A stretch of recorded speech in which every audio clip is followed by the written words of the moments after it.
Product marketing inherently is in the middle of a lot of different groups. I mean, just the name, right? Products. So clearly we are interacting with the product teams. And that's not just the product managers, but often the engineering teams, data science teams, and other teams in the organization, right? And then there is the marketing side, where clearly we are interacting with the demand generation team and the branding teams because they all need our input, right? They all need the messaging and the content that product marketing creates and the strategy that product marketing creates. In a well-run company, that goes beyond that, right? Because usually you have other parts of organizations that interact with product marketing as well. Product marketing requires a versatile skill set and a strong understanding of the various operations in a business. But historically, have businesses underestimated the importance of what product marketing brings to their bottom line? Our guest today is Lubor Ptacek, who's the Vice President of Marketing at Motive, the fleet management and software development company. Lubor brings to the conversation more than 2 decades of product marketing experience and shares why he believes that modern metrics are finally shining a light on the genuine worth of the product marketing department. And before we get into the podcast, I want to give a special thanks to our partners at Salesforce. Salesforce brings marketing and engagement together. Learn more at salesforce.com/marketing. Now let's get into it. My first question for you is not marketing related, but I am curious, what kind of music are you listening to right now? What's on your Spotify playlist? What's the latest thing you've been jamming to? Yeah, I'm probably the worst person to ask that question, and my kids would tell you that. I'm honestly listening much less to music these days than I'm listening to ebooks. I spend a lot of time listening to ebooks. When I'm stuck in traffic, I listen to ebooks, so that's what I do. Okay, I like it. All right, so you go straight into learning research mode, taking in information. Okay, I can respect that indeed. We can talk about a lot of stuff today, Lubor. I mean, you have an awesome background. You've worked at some very recognizable places. With what's happening in your world right now as the VP of marketing there, like what are you kind of most excited to talk about? Honestly, the stuff we do at Motive is really exciting, right? And it's applying technology to a industry that historically has been kind of neglected to a large extent by technology. And to me, that's one of the cool things, because at the end of the day, I get really excited by the impact the technology has on customers, right? The customer stories are the coolest part of the job. And, there's a lot of important technologies doing important things, like moving money around or making people click on ads. But it's nowhere near as exciting as, improving the safety of people who are actually out there, delivering our freight, our packages, our goods, or whatever else we need to transport, right? That's pretty exciting, actually. Okay, nice. Okay, so you led me to the next really section, which is really for our audience, those who don't know Motive. Describe Motive and your role as Vice President of Product Marketing there. Yeah, sure. So Motive is a leader in automated operations. What we do is we basically help connecting and automating the operations for companies in the physical economy, right? And physical economy is basically everything that makes, grows, manufactures physical products and services, which is the kind of stuff that we all use in everyday lives, right? There's digital economy, which people kind of get. That's getting a lot of press, but that's not where we live, at least not yet, right? And so we live in the physical world, and we need physical goods and services. Motive basically provides ways of connecting all the different vehicles, assets, people involved, collecting data about it, and then apply smart machine learning and AI in order to come up with actionable insights and even automation of the different processes that make the physical economy run better. So how has routing specifically been made more efficient for drivers now with Motive's offerings? Like, what has it done for routing? Yeah, it's not just routing. I mean, that's one element. It's basically everything the drivers have to do, right? Okay. And if you think about the day of the drivers, it starts with some kind of pre-trip inspection where they need to make sure that the vehicle is safe and good condition. Then it's the safety during driving, right? We literally have technology that can observe the drive style of the driver and provide right there in real time recommendations. So, you are accelerating too hard or you are braking too hard, cornering too hard. As well as, having a camera that can detect that you don't have your seatbelt on or that you are distracted, you are drowsy. All of that is today possible with our AI technology. And we can basically correct it right there on the spot, as well as then, maybe do some coaching for the driver, and all that can be automated. So he's not called, on the red carpet in his HR department or whatever. He basically gets some advice like, hey, here is a few areas you should work on. And that seems to be much more sort of received by the drivers and leads much more tangible results. Wow, that's brilliant to think about the data, like the types of data now that you have access to that essentially just makes a driver's day all that more efficient, but also reporting back to you the necessary, metrics that are going to allow you to give them the kind of training and support they need to make sure that's just phenomenal. And the impact of this, as you are surely seeing in this world where the shipping of goods and services, like this is only growing more and more. So the visibility and data you have has got to be super interesting. Motive was rebranded, right? Because it was called Keep Trucking initially, and then rebranded Motive. Were you a part of that rebrand? Yeah, for sure. That was pretty much day one I got to start at the job. I was told, hey, we are rebranding the company. Okay. Roll up your sleeves. And it was very exciting. I mean, here is what led to the rebrand, right? Obviously, the company started initially in the trucking space. That was kind of the roots. But over time, more and more customers from other industries were basically using our technology, our products to address the same and similar types of issues, right? And so at some point, it really became more of an inhibitor, the name, even though a lot of people love it, right? And it was a cool name. It became kind of a barrier because the sales rep had to literally start the conversation with, we are Keep Trucking, but we understand your construction space just as well, right? And so that led ultimately to changing the brand, changing the company's name into Motive, which really reflect the kind of customers that we are servicing today. Was that your first rebrand opportunity in your career in marketing, or was that another just like? No, I've been through a whole bunch of these. Usually if you've been around for a while, you either got acquired or get to acquire somebody. And so through acquisitions, I've done a number of rebrands before. Okay. But this one was kind of unique because you are changing the name of the company deliberately without a external trigger like that, which means usually if you are part of an acquisition, the acquired company gives you the template, right? They give you the color scheme, the logo, a lot of the messaging is already there. Whereas we were really inventing everything from scratch, which was really exciting. So what was your approach? Kind of take us into that experience in the early days of what are some of the first things you're doing in terms of supporting the rebrand, leading product marketing now. This is a big impact, big decision. What's kind of your approach and your process in the early days of the rebrand? Yeah, so it really all started with a corporate narrative, right? Which is a relatively short document that needs to codify what is actually our company's story, right? What is our mission? What is our vision? What is the trend in the industry that makes us do what we are doing? What are some of the problems we are addressing and how are we addressing them, right? As a newly arrived VP of product marketing, it's not something I just start making up, but literally I had to sit down with the CEO. We spent a couple quality days together, basically getting all of that on paper and then, iterating and making it tighter and crisper.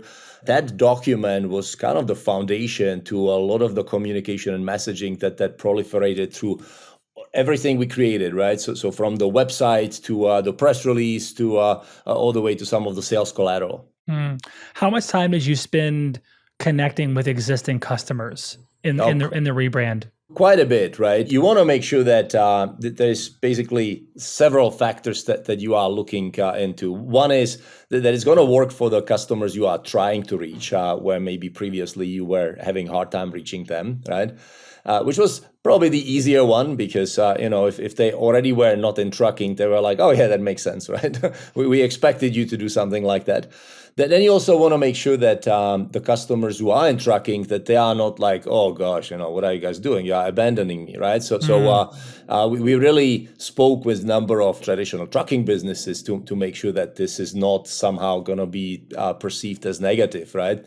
That feedback kind of went into that corporate narrative and helped us to tighten it up and make it really sort of compatible with all the target audiences we are trying to reach. What was maybe an early win post rebrand for you? Something that you noticed, okay, we're on the right track here, because you're making some big bets with the name change and the messaging and making sure you're going to market, expanding to market even further. What was an early win, or maybe a favorite lesson or a favorite failure in the early days? Yeah, there is lots that obviously we are monitoring. One of the things that is when you rebrand your company, your website inbound traffic will go down, right? And we expected that. We modeled it. We basically had implemented some measures to counter that, right?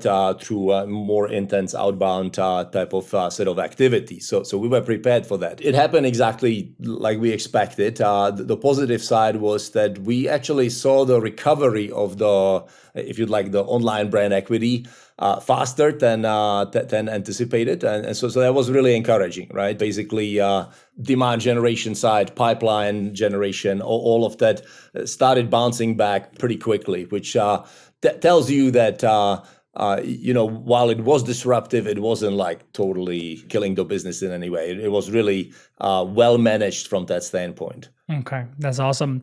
You've written an article on your blog, Lubor on Tech, for those who are interested. The title of this article was "Subscription Fatigue and the Need for Meta Subscriptions." Super interested to talk to you about this. For our audience, can you describe the difference between subscriptions and meta subscriptions? That kind of goes in a totally different part of my life, but sure. We all are familiar with subscriptions, right? You mentioned Spotify. I have Spotify. I have Audible. I have a lot of the entertainment type of subscriptions for Netflix and HBO and Hulu and so on, right? Here is the big difference that I see right now, right? While there's a lot of excitement about subscriptions, I don't think the market has really sorted itself out yet, right? And part of the reason is that I see huge differences between music and between kind of the video content, what used to be TV, right?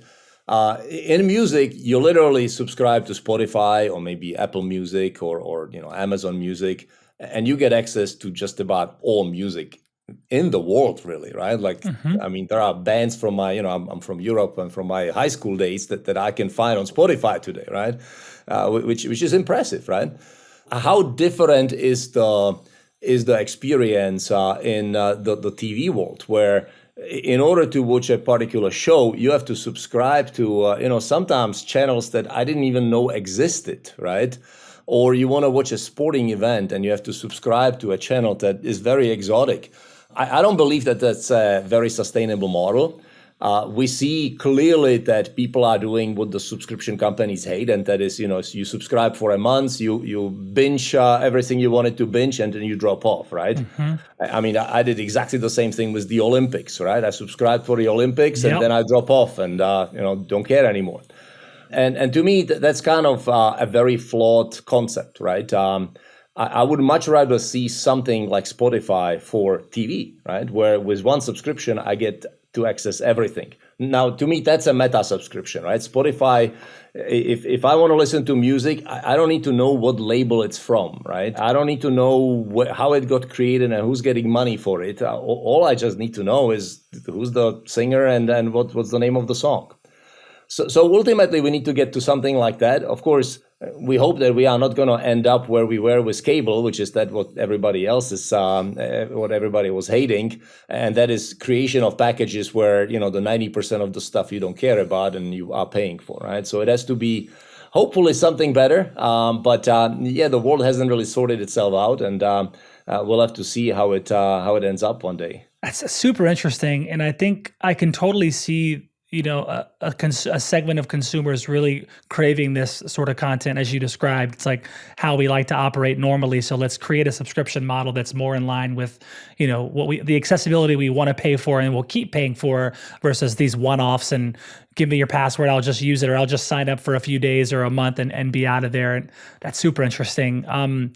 And I think it could be interesting in terms of like marketing products specifically. Like, would you say that meta subscriptions could be a good tool for marketing products? Potentially, right? The big question is always how much spillover from entertainment is there into software, right? And if you think about it, subscriptions in the media space are not new, right? I mean, we're subscribing to magazines 50 years ago. So that's a very well recognized concept and they all know that business really well. Whereas in software, it's only about 20 years old, right? And so now the question is, is there going to be a layer of providers who might be able to actually package some of this together and provide you the kind of package that you actually really need, right? And maybe even a la carte, which is the beauty of the digital software distribution. I think it's something that would be worth exploring and maybe seeing, hey, is there a particular package where I can get few features from this, few features from that vendor, few features from other vendor, and get my package kind of together the way I like it. That could be something, right? I don't think that we have seen it quite yet, but who knows? Has anything shifted for you as a product marketing leader just in the past couple of years as the world has changed in terms of you and the strategic role of a product marketer? Have there been any shifts in how you view the customer experience, just your approach to product marketing in the last couple of years specifically? Yeah, very much so, right? I mean, the whole marketing discipline has gone through a massive evolution in the last 10, 15 years. I mean, what used to be more of an art is now much more a science, right? There's way more metrics than anything else.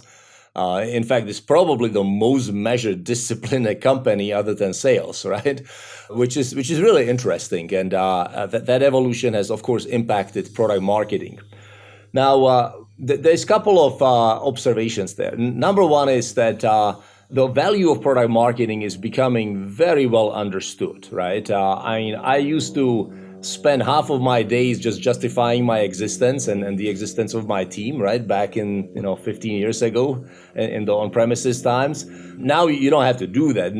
If anything, the conversation is always, yeah, we know we are under-resourced in product marketing, we'll try to get you more, right? That's kind of a very different tune. The other thing that has changed is the strategic importance of product marketing. I'm having a lot of conversations with companies where they start, like, we have a great product, but we need better messaging, right? We need better product marketing, which is kind of very refreshing because that was never the case. Where I see an ongoing challenge, and I don't have a great solution for that yet, is how do you measure that, right? How do you measure quality of messaging? How do you measure the impact of product marketing? Because, the secondary metrics are, of course, the marketing metrics, pipeline, conversions, revenue, right? Yeah, sure. We contribute to that and we should all be paying attention to that. But that's not a leading indicator of product marketing, right? That's more like a trailing indicator of product marketing. And so that remains probably one of the areas that is to be figured out.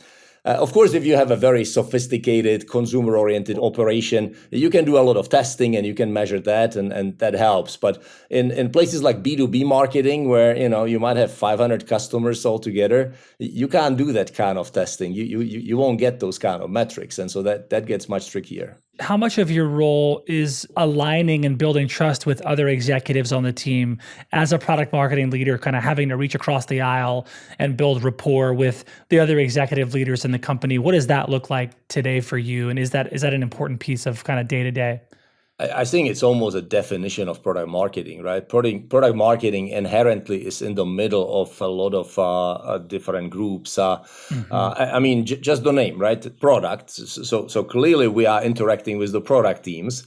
And that's not just the product managers, but often the engineering teams, data science teams, and other teams in the organization, right? And then there is the marketing side where clearly we are interacting with the demand generation team and the branding teams because they all need our input, right? They all need the messaging and the content that product marketing creates and the strategy that product marketing creates. In a well-run company, that goes beyond that, right? Because usually you have other type of other parts of organizations that interact with product marketing as well. Sales is a very obvious one, and a lot of product marketers obviously interact with sales very closely. But I'm having discussions with support. I'm having discussions with customer success teams. I'm having discussions with IT.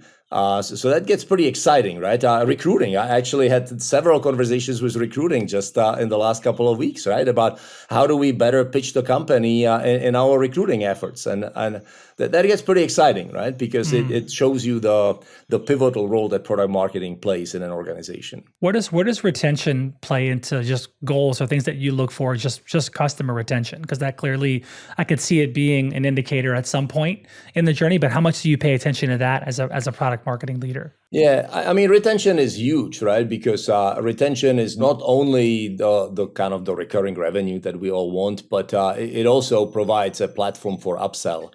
Because if you are able to go back to your existing customers and sell them either more units or more products, additional products, it's a great market, right? Because you have a captive audience that you can communicate to very well. And so that's very critical. Retention itself is also very critical because you want ultimately that your customers understand the value they are getting. And very often, it's not a secret, customers usually use a fraction of the capabilities that a particular product can deliver, right? And so to be able to educate them about some of the additional opportunities, about the data that they are gathering and the power of all of that is also part of the product marketing remit. What's the persona of the motive buyer? Like, who is that customer? Yeah, it's, the typical personas are, of course, organizations that have fleet operations, right? Mm-hmm. So they have vehicles of some type. And usually it's the fleet manager. Sometimes it's the boss of the fleet manager, which might be somebody like COO. Sometimes it's the safety manager, depending on where, from which kind of direction the company comes to become our customer. So in terms of, in this kind of B2B world that you're in, that you're certainly playing in, that these buyers can be elusive, right? And they're often making decisions in groups and they're hard to engage with. And just curious about your approach in terms of just ABM and, how you're doubling down on the customer experience or doubling down on prospect experience, because that's such an interesting world. Yours is even more niche. You're trying to reach very specific people in charge of specific parts of the business. And so I'm just curious about your approach there to connecting with those personas and I'll start with correcting the word niche because the physical economy represents 50% of the GDP. So very good point. Touche. Indeed. Yeah, you're right. There's a lot of them. But to answer your question, obviously, testing is very important, right? And testing can be done on many levels. And often it's kind of a function of the sophistication of the marketing stack that you have in place, how much you can automate testing, how much you can increase the frequency and granularity of your testing, right? I'd be lying that, if I was saying, we have everything figured out like, Amazon probably does, right? They've been optimizing their stack for 3 decades. So they're probably a little bit ahead of us. But, we do testing and there's valid testing when you just call up a, dozen customers and ask them specific questions. We do customer surveys, and that's very successful because we have a relatively large number of customers, right? Over 120,000 customers. And so it is not that hard for us to get 1,000 responses. But we are also increasingly doing online testing on the website from anything from banners and headlines to see what resonates better. All the way to some of the customer communication where, the website is really more for prospects, right? Then you have kind of the customer areas like the help center and others where we test as well. So that's more the digital type of testing. Wow. And so with 120,000 customers, these are global customers, right? We operate primarily in North America. So those are primarily, transportation is pretty local, right? You drive on roads. And so... So US, Canada, Mexico. Okay. Yeah. Okay. Got it. All right. Awesome. That's super cool. So in terms of the marketing efforts in North America, again, you've got Spanish speaking countries, you've got, Canada just above us, but How much do you spend on just the marketing approach? Is it going to decentralize where there's folks in these areas that are focused on those customer segments in those areas? Do you approach high level? Okay, this is the messaging in South America, and this is in Mexico rather, right? Yeah, that's a good question. I see the difference between the market segments in terms of size. So I'd say the value proposition, something like driver safety or tracking and telematics is pretty much the same for US and Canada Okay. or Mexico or Okay. probably in every country in Latin America. But there's a big difference between small business and a large business, right? And that's where we see very different approaches in both marketing and then the overall go-to-market. So in a small business, imagine that it's a tiny business, maybe 2-truck operation, right? And that's all they do. The business owner, decision maker happens also to be the driver or maybe the person who kind of does the paperwork in the back office.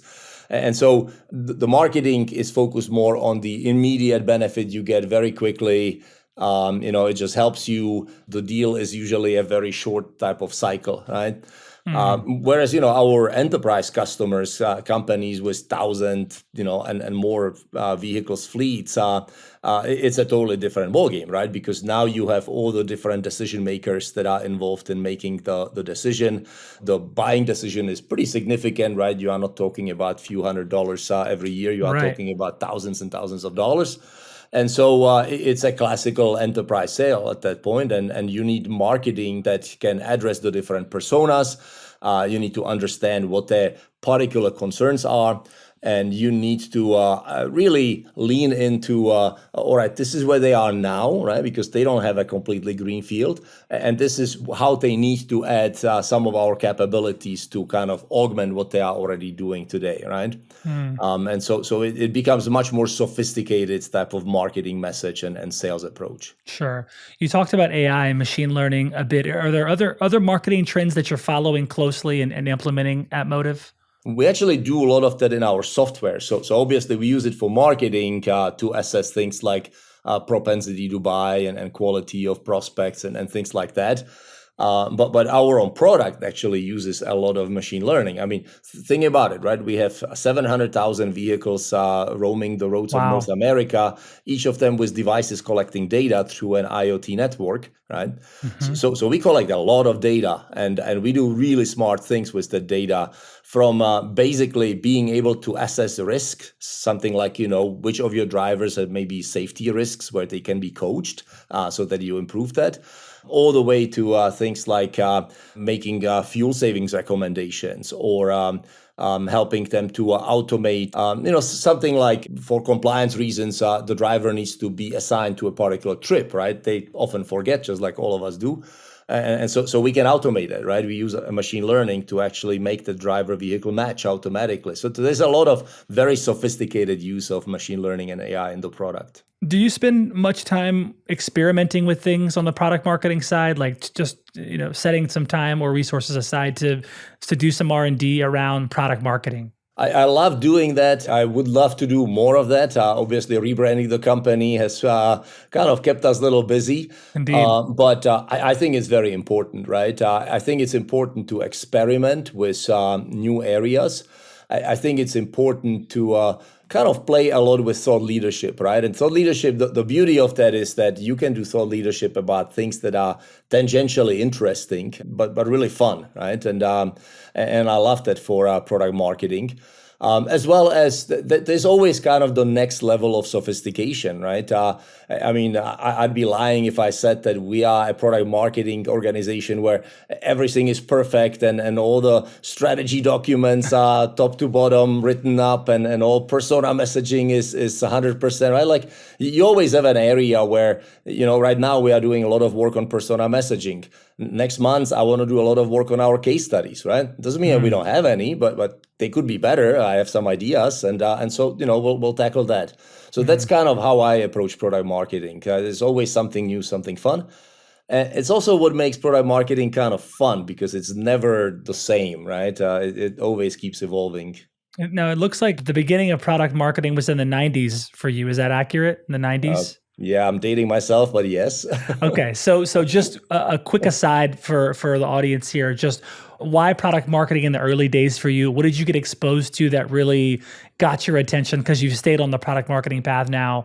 If anyone checks out your background, you've got that in your background, deep expertise in product marketing. But it started somewhere. What was that start about? So I'm actually engineer by training. Of I course, I engineering have a marketer, they're the degree best. degree in computer science, Ah, right? okay, And okay, I started as an engineer, and that lasted for about a year okay. because the marketing team discovered very, very quickly that I'm quite outspoken and not shy. And so they started literally putting me in front of customers and prospects and taking me on loan to trade shows and Wow. conferences. And within a year, that led to basically offering me a position in product marketing, and that's where I got stuck ever since. Wow. So ComSci background developer that became this advocate for the company, so much so that they said, "Hey, we need you to come on the road and we need you to get in front of people and start sharing that message." That's a really cool organic way to get into product marketing. That's really cool. I am still very strong believer into technical expertise, understanding the product, and just having some of the foundation in terms of just knowing how things work. Right, Yeah. it helps me so much even today to just quickly learn a product. Right, and I think it makes me a better product marketer. What do you spend your time yeah, taking in to make yourself a better product marketing leader? Yeah, the art of messaging is kind of a not completely figured out methodology, right? And like what makes good messaging and bad messaging, and there's a lot of templates and there's a lot of kind of basic rules that you have a problem, you have a solution, you have a benefit. Everybody gets that, right? But actually getting it right and getting it good, that's still worth a lot of exploration. I've been spending time on that. I love that. Okay, so let's shift into think of a story, a time that you faced a crucial moment in your career, as a leader, the sort of moment that can make or break a situation or an opportunity, right? So thinking of an experience you've had, and then we're going to unpack that story to kind of understand it. I was in a company where we got acquired. Initially it sort of seemed like a great fit and will be acquired. And hey, we can keep doing what we've been doing and it will all go great, right? But relatively soon we've discovered that actually our customers and the customers of that company are quite different, right? And it turned out that there was a significant difference. We used to sell our product to companies who were manufacturing companies, and they were providing certain services to their customers who basically bought the service just like they bought the manufactured product, right? The company that acquired us was actually a manufacturing company themselves. And so all our customers were actually their competitors. So that was, we sort of gotten over that discomfort. Like, yeah, we'll continue serving some of your competitors. And most of them were okay with that. Then we had basically a big opportunity, and it was the customers of our new owners who were operators, right? So those were the companies who would buy stuff and they would run it. But we did not have a offering for those kind of companies. We did not have anything to tell them, right? I was literally told that I can have a meeting with the CIO of any of the customers of our new owner the next day, but I did not have a story to tell them. And so that was kind of an interesting time where we had to basically huddle up and figure out, okay, what do we do about it? Right? These are different companies. There's a fair amount of similarities in terms of how they operate and how they could use our product, but we don't talk to them today. We don't have a message, and we really don't look like we have an offering. And so what we ended up doing is we ended up repackaging our product, which really was more of a marketing innovation than anything else, right? The technology stack remained pretty much the same. The package was really new brand, new name of the product, new nomenclature behind it, new set of messages, value propositions specific for the operators rather than the manufacturers, right? and a whole go-to-market set of activities where we've identified what spaces are we going after and how we're going to reach them. So that was kind of an interesting experience. Did this change your mindset after the situation? Was there any kind of final takeaway from the experience that others can learn from as well? So the takeaway was that it works, right? You can absolutely repackage your product and have basically two different offerings that are looking different on paper, but under the hood, they are the same technology, right? And you have to be quite holistic about the approach, right? So you have to have different go-to-market action. You have to have different messaging, different value propositions. And ultimately, you need to understand the customer, right? And because the customers were different, we had to basically build that expertise in the company, which previously didn't exist. Do you spend much time thinking about a B2C approach to this B2B world that you're in? We a lot of times we're hearing marketers that are gleaning from the B2C world and bringing some of these strategies, approaches into this B2B world now, especially with customer expectations really high in these days. So just curious about your perspective there, if you draw a lot from the B2C world. Yeah, that's interesting. So it's probably not very systemic, right? I think that there are two kind of situations where this happens. One is, of course, the smaller the target companies are, the closer to B2C they start looking, right? I mean, if you are selling to a very small business, it starts becoming and behaving almost like a consumer type of situation, right? I mean, even consumers are not always buying something for pleasure and entertainment. We also buy things that we need, and we need to convince that we need them. And so that starts becoming kind of like that, right? So even at Motive, I already mentioned that we sell to large companies, but also to some of the very small ones. And that would be probably pretty similar. The second situation comes when you start thinking about specific personas and their motivations, right? And that's something that a lot of people underestimate, right? Because ultimately, even in a large company, in a B2B type of opportunity, the stakeholders, they are evaluating the risk of backing you as an offering, right? Versus the personal gain they get out of potentially going with you and being successful, right? And actually unpacking that and understanding those motivators is quite interesting because ultimately we are all humans. We all are working for number one first and foremost. Those are probably similar kind of approaches that you would see in B2C. What metrics are you tuning into more frequently than others? Is there like top 2 to 3 metrics that you're evaluating on a weekly, monthly basis? If so, have you reprioritized metrics at all in the past couple of years? Or like, what are kind of the things you're paying attention to on a weekly, monthly basis? Yeah, the metrics tend to be probably the standard ones that we pay attention to. I mean, obviously the pipeline. So, MQLs, SQLs, conversion rates. And then when it gets to opportunities, win rate is a really big metric, right? And win rate is always interesting to kind of do the next level of double click. I mean, all metrics are, of course, interesting to do the next level double click. But win rate, if you are winning or losing, is it because of the product? Is it because of budgets? Is it because of, not getting access to the, decision makers? That gets super interesting. Another factor there is, of course, competitive scenarios, especially if you are in a highly competitive industry. Are you losing constantly to the same guys, or is it kind of spread across and it's a little more random, or maybe reason for other factors? So yeah, definitely paying a lot of attention to those kind of data points. This has been awesome. Let's do some fun lightning round questions. Are you ready? Sure. Okay. Lubor, this has been great. You've been an awesome guest. So let's get into it. Before we ask the first question, I have to give a special shout out to our partner and sponsor, Salesforce. Marketing Trends is a podcast that's brought to the world by Salesforce. So thank you, Salesforce. When you think about marketing and engagement being together, think Salesforce. And you can head over to salesforce.com/marketing for more information. Okay, first question, Lubor. On your Twitter bio, it says that you're an adventure seeker. What sort of adventures do you pursue? It's an endless list, but I am big into all kind of physical adventure fun. I am a marathon runner, an ultra marathon runner. I ran the Boston Marathon 5 times.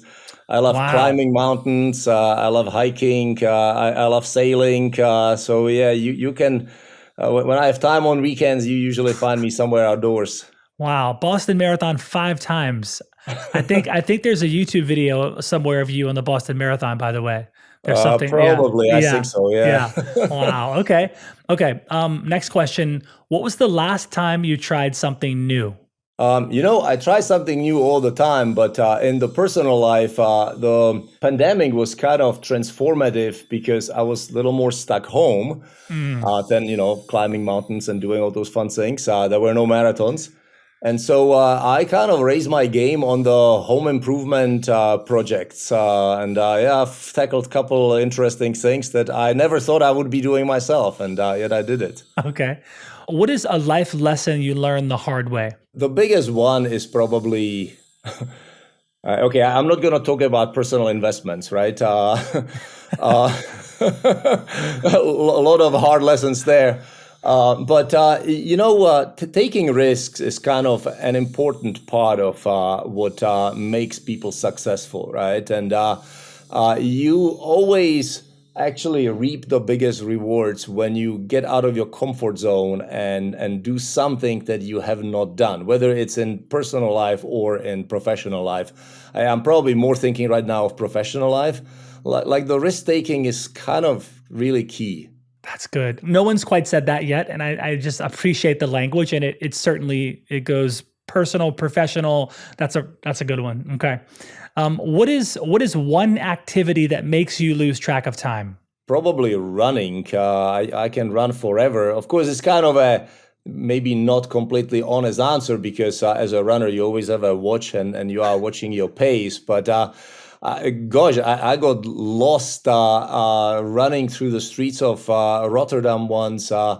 I literally lost, and I was almost late to my keynote presentation because I went for a short 5 mile run and ended up running 13 miles. So, Oh yeah, I have gosh. proof that I can get lost. Okay, okay.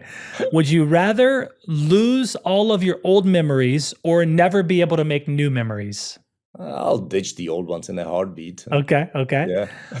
What is something that you are betting on for the future? It could be personally betting on an industry or an idea or a concept, or it could be professionally, but what's something you're betting on for the future? I think technology is kind of, being an engineer at heart, I am betting on technology in a lot of different areas of our lives. Right now, the one that's kind of going through my head is a lot related to some of the physical things. We've done so much amazing progress with mobile phones and kind of the digital stuff. But I read a lot of science fiction, and we are still not flying in space easily, and we are still not, we don't have flying cars. But you know what? Those things are coming, and Hmm. it's kind of exciting. So I don't know if I'm betting on it, but I'm really excited about, what the next 20 years will look like. With a number of companies, a number of brands exploring this potential of virtual worlds and Web3, and what do you make of this? Do you have any thoughts on this? I do. I have to admit, I'm still very skeptical because, I've been there in the times of Second Life and it wasn't great. Yep, And yep. I have to be proven wrong. Again, I read science fiction, Ready Player One or Snow Crash, some of my favorite books. And I want it to be true. But I'm skeptical, right? It will have to be basically an amazing experience. It will have to be adding to our experience and maybe replacing some of what we are unable to do in the physical world, right? Mhm. Otherwise, I'm looking at the trails, and I'd rather go out there than running on them in virtual world. I hear you. What is something that impresses you? With people, it's competence, right? When somebody knows their stuff, and it can be on any level of job. I'm doing some home improvement projects, and like some of the people, like they know their stuff, and like that impresses me, right? And of course, that goes across all professions. From a product marketing manager to a CEO, right? Like that's when people know their stuff. That's impressive. That's good. If you had access to a time machine, where and when would you go? Past, future? I would probably go in the past just Okay. because I do like history. I know I said I would ditch the old memories, but Yeah. that doesn't mean that history gets erased, right? The Renaissance time, Florence sounds like an interesting place to be. It must Okay. have been really exciting. At this stage in your life, what is success for you now? Yeah, that's a good one. I mean, other than paying bills, like a lot of people who have to do that, I really think that success is kind of a combination of having fun at what you are doing, learning, engaging with people, and gosh, that part is kind of important. I like working from home. I think that's the future. But like we spend so much time together, doing work, and we better are having some fun because otherwise, it's kind of sad. Yeah, to me, kind of getting all of that right. But ultimately, I'm sorry, I'm maybe evolving my answer as I'm speaking. Success is kind of getting the balance right? So you want to be successful at work, but it can't be that you don't have weekends and you don't have family and you don't get to do anything fun, right? Actually, getting it all right, that feels like good success. I like that. I think I know your answer to this based on earlier, but what is your favorite app on your phone? It's Audible, yeah. Okay, that was my guess. Okay. What's one skill you believe everyone should have? I think it's a communication skill, and I know it's very broad, and I think of it that way, right? It's being able to persuade others. It's being able to negotiate. It's being able to be interesting. Leadership is all about communication. So I think communication skill is really key. Last question. What is one thing you would like to do this year that you've never done before? Yeah, it's travel. Okay. Just like most of us, we've been kind of stuck at home for too long now, and I need to travel. I would love to visit some new places. I keep threatening with Alaska to my family. So yeah, I would love to do something like that. Okay, fantastic. Well, Lubor, thank you so much for being on the show. This was an insightful conversation. Hey everyone, thanks for watching. Please subscribe to this channel for more great marketing interviews with today's top industry leaders. And thank you to our partners at Salesforce. Salesforce brings marketing and engagement together. Head over to salesforce.com/marketing.